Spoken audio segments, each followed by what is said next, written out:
तस्य निर्वहणार्थं पुनः गुरुचरणौ निवेदयामि। स्वकीय आशीर्वचनं दद्युः पाठक महोदयः।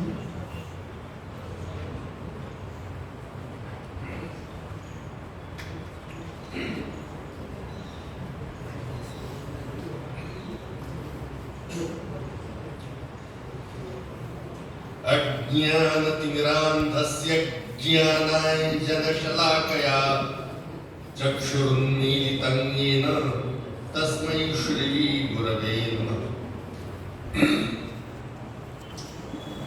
80 वर्षीय कालिदास समारोहस्य अद्य प्रवर्तितायां वादविवादस्पर्धायां अलिमञ्चं विराजमानाः अकृत्यं साधस्पत्यं निभावयन्तः तत्र भवन्तः श्रीमन्तः अग्रश्रेष्ठाः आचार्याः काशिकेयाः विद्वांसः आचार्याः उपेन्द्र पाण्डे महाभागाः एवमेव सारस्वतातिथिरूपेण सम्प्राप्ताः विशाखापट्टनतः समागताः ये टु कोडुलु महाभागाः अथ च यैः निर्णायकस्य दायित्वं निरबोध एतेषु त्रयः सन्ति। अस्मत्प्रेष्ठः छात्रः पवनः अथ च तथैव छात्रत्वमापन्नः धर्मेन्द्रः एवमेव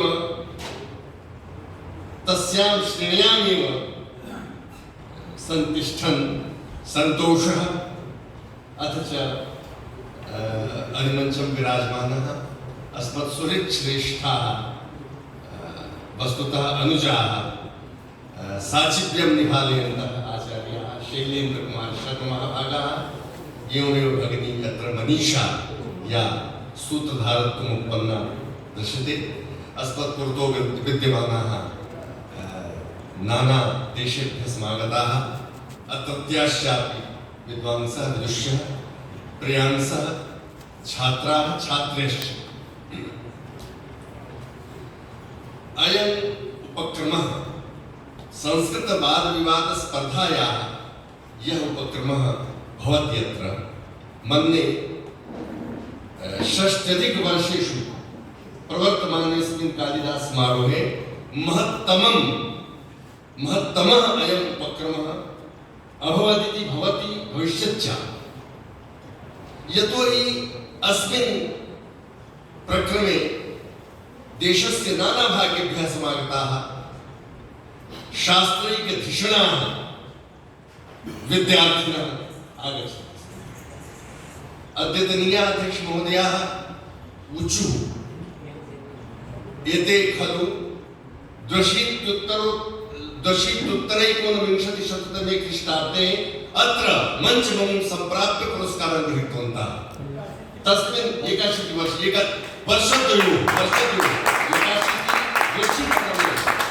वर्षयोः एतैः अत्रत्यः पुरस्कारः सम्प्राप्तः इति महान् आह्लादः समेषां नः कृते वर्तते। तदानीं 39 विश्वविद्यालयानां प्रातिनिध्यम् अत्र आहत्य 58 प्रतिस्पर्धिनः तदानीम् आसन्। गोष्ठीयं स्पर्धेयम् एकवादनतः समारभ्य सायंकाले प्रायशः 8 वादनपर्यन्तं प्रचलन्ती आसीत्। अत्र किञ्चित् क्षरणं जातं, कश्चन अवरोहः जातः। अयं कालः निरवधिः, कालस्य महिमा कोऽपि गातुं न प्रभवति। कालेऽस्मिन् विश्वस्मिन् विश्वे सर्वत्रापि क्वचन उत्कर्षः भवति, क्वचन चापकर्षः भवति। उत्कर्षं दृष्ट्वा कैश्चिदपि तादृशः अवलेपः नैव कर्तव्यः। एवमेव अपकर्षं दृष्ट्वापि केनचित् विदुषा दूयमानचेतसा न भवितव्यमिति अहं वक्तुमिच्छे। यतोहि कालान्तरे सम्प्राप्ते सर्वं सिद्ध्यति, सर्वे तादृशा एव सिद्धाः भवन्ति। आज इस मंच पर आकर मैं 1990 में यहाँ आया था और मैं अपने विक्रम विश्वविद्यालय के संस्कृत विभाग की बात करूं, 1957 से विभाग था माधव कॉलेज में और 71 में डिपार्टमेंट बना। मैं 90 में 19 वर्ष बाद आया, लेकिन उन 19 वर्षों में कोई विजेता नहीं हुआ था, मैं गारंटी के साथ कह सकता हूं। इस विश्वविद्यालय का कभी कोई वाद विवाद में, संस्कृत डिबेट से हिंदी वाद विवाद में कोई हमारे विभाग का नहीं आया। कुछ विद्वान आए, मैं तो विद्यार्थी था, आचार्य विंध्यश्री प्रसाद मिश्र, और वो भी हमसे 4 साल पहले आए, लेकिन हमारे आने के पहले कुछ नहीं हो पाया।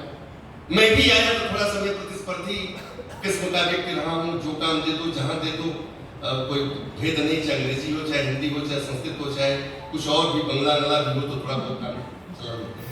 तो फिर हम लोगों ने सोचा कि हम इस विश्वविद्यालय में आए हैं तो हमारा कुछ अवदान होना चाहिए, हमारा कंट्रीब्यूशन है। संतोष पट्टा और हमारे विद्यार्थी हो, पढ़ रहे थे, कर रहे थे, मैं PhD में थे, इसलिए मैंने कहा है साथ पढ़ाया नहीं करें।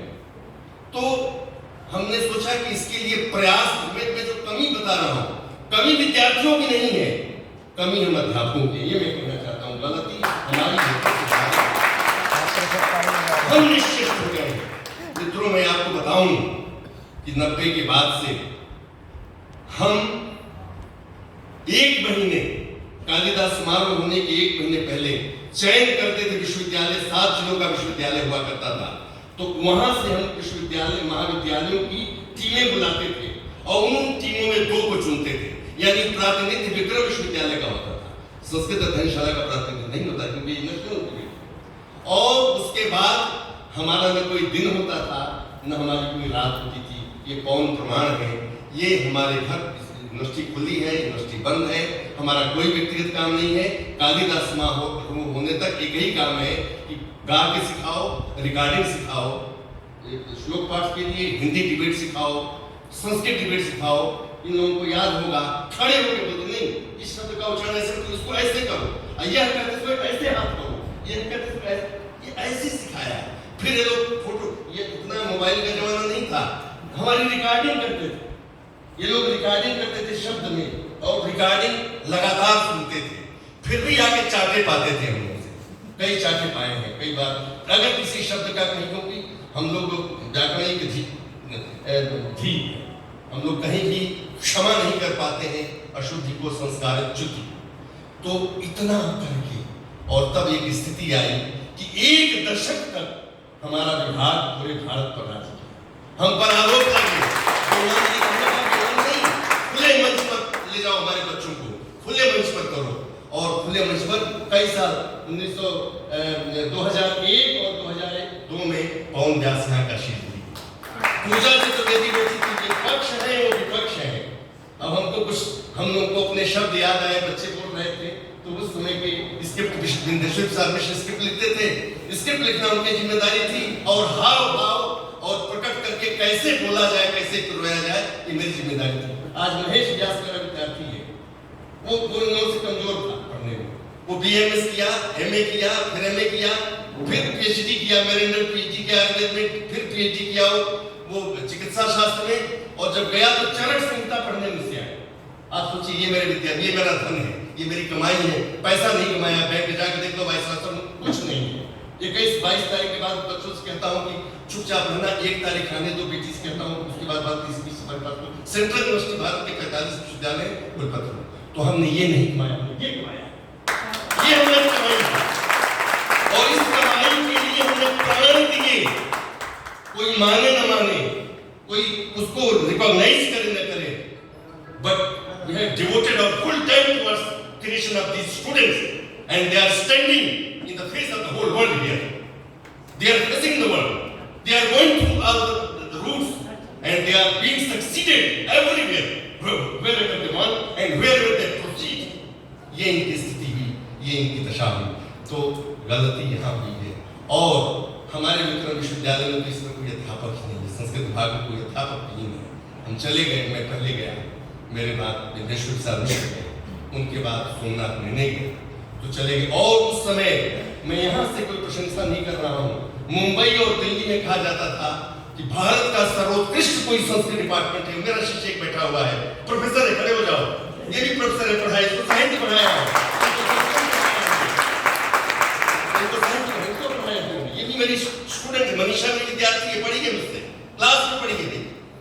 तो ये लोग आज वो प्रोफेसर हैं सेंट्रल संस्कृत यूनिवर्सिटी में, मेरी मूंछ ऊंची होती है मेरा, और खूब डांट खाए। ऐसा थोड़ी कि खाली प्यार थोड़ी कहते, प्यार खिलाने के घर आते थे, खाओ समय से आए और भोजन करो। ये नहीं कि हाँ शिष्य धन सो कर नहा रही सो गुरु घोर नरक में ऊपर, वो प्रवृत्ति नहीं थी। ये बच्चे हमारे घर के होते थे, डिबेट है, नाटक में पूरे देश में हमने परचम फहराया था, और बंद करके सिखा करके हमने लड़कियों को 7 बच्चियों को पुरोहित बैठे थे, 7 लड़कियों को मैंने पुरुष बना करके नाटक किया था। आज भी इतिहासकार ने 1991 में पूरे देश में पुरस्कार मिला। अब कोई हमारे पास संसाधन नहीं थे, कोई हमारे पास पैसा नहीं था, तो कहीं तो हमें पढ़ने से कुछ आशा है। मेरे 2-3 विद्यार्थी वहाँ हैं, यहाँ बैठे हैं लोग, वो लोग कुछ कर रहे हैं, वो स्पार्क्स कुछ दिखाई दे रहे हैं। तो कहीं न कहीं ये चीजें फिर से, बीज है इसलिए नष्ट नहीं होगा, बीज है तो वृक्ष होके रहेगा। ये मेरी मैं आशा ऐसी करता हूँ। और सबसे बड़ा दोष इस राष्ट्र का मैं अपना मानता हूँ, ईश्वरी का नहीं, मैं अपना मानता हूँ। क्योंकि मैं क्यों गया, परिस्थितियां बड़ी विषम हो गई थी। कैडर से कम उम्र में 40 साल में प्रोफेसर हो गया। अब तो प्रमोशन से हर व्यक्ति प्रोफेसर हो जाता है, तो कम एज 40 इयर्स की एज में प्रोफेसर हो गया। इसलिए गया, और जाने के लिए नहीं गया, आने के लिए गया। मेरी पत्नी या 2 बेटियां मेरी छोटी, उनको छोड़ के गया कि मैं यहाँ बिना रह नहीं पाऊंगा उज्जैन। मैं साल भर के अंदर प्रमोशन हो जाएगा, 1.5 साल के अंदर प्रमोशन हो जाएगा, मैं लौट आऊंगा। 2 वर्ष तक अकेले मेरे बच्चे यहाँ रहे, और इस आशा में कि मैं लौट के आऊंगा, पर ऐसी परिस्थितियां हुई कि इसको लौटने न दिया जाए।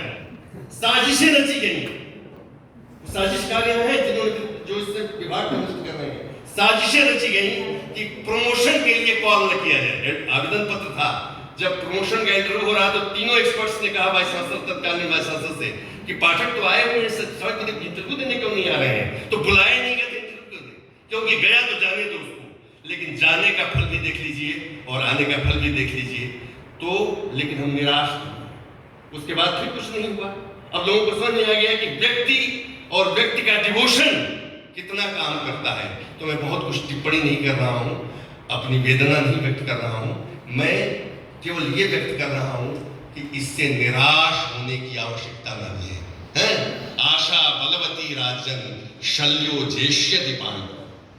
तो अभी भी है, एक नई नींव बन रही है, ये हमारे विद्यार्थी छोड़ेंगे नहीं, और हमारे आंखों के सामने ही ये सब लोग मिल करके कुछ और अच्छा कर पाएंगे। मैं यही कहना चाहता हूँ। अधिक विषय तो कुछ नहीं कहूँगा, हाँ एक शब्द जरूर कहूँगा, मूल्य पर। मूल्य बिना आप खड़े नहीं हो सकते हो। मैं आज भारत में जो प्रतिष्ठा पाया हूँ, मैं इसलिए एक वचन का प्रयोग कर रहा हूँ, वो सिर्फ और सिर्फ केवल मूल्यों पर जीता हूँ। इसीलिए मैं कष्ट में हूं, इसीलिए तमाम पीड़ाएं हमको हैं, क्योंकि मैं मूल्य से कंप्रोमाइज आज के शासन प्रशासन किसी से नहीं करता हूं, तो तकलीफ में हूं, लेकिन पराजित नहीं हूं। हर जगह अभी भी लोग कहते हैं हाँ भाई है तो नहीं सुनता है किसी की सिफारिश, नहीं सुनता है, लेकिन गलत तो नहीं करता है। हर जगह एक बात है कि गलत तो नहीं करेगा। पाठक अगर वहां है तो न गलत करेगा और न किसी को गलत करने देगा। मूल शब्द जो है मूल धातु से बना है, लांत धातु है ये, और ये इसमें क्या गुहादिगण में भी पठित है और चुरादिगण में पठित है, और इसका रूप बनता है मूलते और मूलयत, दोनों प्रयोग बनते हैं। मूल वैयाकरण बैठे हुए मेरे भाई, मैं तो वैयाकरण नहीं हूँ, जिया हूँ, पढ़ाया हूँ। तो मूलते और मूलयत, तो मूल शब्द मूल धातु से, मूल का स्थिरीकरण, स्थिर करने के अर्थ में मूल धातु है। तो मूलते और मूलेत 2 प्रयोग बनते हैं, और क प्रत्यय होता है तो क का लशक पद्धति से लोप हो जाता है, क बचता है, मूल और मूल शब्द बनता है मूला, और फिर मूल शब्द मूल जो बना उससे फिर यद प्रत्यय करते हैं तो बनता है मूल्य। यानी हमारे बेस के लिए, हमारी अवस्थापना के लिए, हमारे वजूद के लिए, एग्जिस्टेंस के लिए जो सबसे जरूरी चीज है वह है मूल्य। और भारत का कोई भी साहित्य, संस्कृत साहित्य का कोई भी ग्रंथ बिना मूल्यों के नहीं है। ये है कि कुछ ग्रंथ मूल्योपदेशक होते हैं, वहां तो मूल्य ही मूल्य मिलेंगे, लेकिन वो साहित्य कथमे न प्रसरे यत्र मूल्यानि न भवेयुः, तो मूलों से है कालिदास मूल्यों के निदर्शक हैं और ये हम वाद विवाद में टीका टिप्पणी करते हैं, सिखाते हैं, लेकिन न केवल कालिदास बल्कि सभी हमारे जो संस्कृत साहित्य के कवि हैं वो भारतीय परंपरा को, भारतीय मूल को, भारतीय जो हमारी मनीषा है उसको संयोजित करते रहे हैं। अधिक नहीं कहूँगा, मुझे फ्लाइट पकड़नी है, इंदौर जाना है। बहुत बहुत धन्यवाद।